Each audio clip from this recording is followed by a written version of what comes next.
Hi friends, ಇವತ್ತು ನಾವು ಚಕ್ಕ ಪುಲ್ಕ ಹೇಗೆ ಮಾಡೋದು ಅಂತೇಳಿ ನೋಡೋಣ. ಈ ಚಕ್ಕ ಪುಲ್ಕ ಅಂದರೆ ಏನಪ್ಪ ಅನ್ಕೋತಿದ್ದೀರಾ?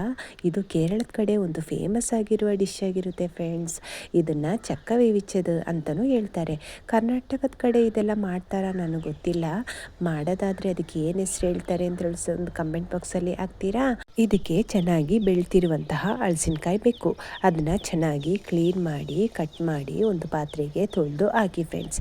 ಆಮೇಲೆ ಅದಕ್ಕೆ ಸ್ವಲ್ಪ ಅರಿಶಿಣದ ಪುಡಿ, 1 ಟೀ ಸ್ಪೂನ್ ಖಾರದ ಪುಡಿ, ಅದೇ ಥರ ಸ್ವಲ್ಪ ನೀರು ಇಷ್ಟನ್ನು ಹಾಕಿ ಚೆನ್ನಾಗಿ ಬೇಯಿಸೋಕ್ಕಿಡಿ ಫ್ರೆಂಡ್ಸ್. ಇದು ಬೇಯ್ತಾ ಇರಲಿ. ಅಷ್ಟೊತ್ತಿಗೆ ನಮಗೊಂದು ಮಸಾಲೆ ರೆಡಿ ಮಾಡ್ಕೊಂಡು ಬರೋಣ ಫ್ರೆಂಡ್ಸ್. ಅದಕ್ಕೆ 1 ಕಪ್ ಆಗುವಂತಹ ಅಷ್ಟು ತೆಂಗಿನ ತುರಿ, ಅದಾದಮೇಲೆ ಬೆಳ್ಳುಳ್ಳಿ, ಆಮೇಲೆ ಕರಿಬೇವು, ಆಮೇಲೆ 1 ಟೇಬಲ್ ಸ್ಪೂನ್ ಜೀರಿಗೆ ಇಷ್ಟನ್ನು ಹಾಕಿ ಸ್ವಲ್ಪ ಗ್ರೈಂಡ್ ಮಾಡ್ಕೊಳ್ಳಿ. ತರಿಯಾಗಿ ಇರಲಿ. ಅದನ್ನು ಚೆನ್ನಾಗಿ ಈ ಹಲಸಿನಕಾಯಿಗೆ ಬೆಂದಂಥ ಹಲಸಿನಕಾಯಿಗೆ ಹಾಕಿ ಚೆನ್ನಾಗಿ ಮಿಕ್ಸ್ ಮಾಡ್ಕೊಳ್ಳಿ ಫ್ರೆಂಡ್ಸ್. ಅಷ್ಟೇ. ಇದಾದಮೇಲೆ ಒಂದು ಕುದಿ ಬರಬೇಕಷ್ಟೇ. ಆಮೇಲೆ ಇಳಿಸಿ ಫ್ರೆಂಡ್ಸ್. ಕೆಳಗಿಳಿಸಿ ಆದಮೇಲೆ ಇದಕ್ಕೆ ನಾವು ಒಗ್ಗರಣೆ ಕೊಡಬೇಕಾಗುತ್ತೆ.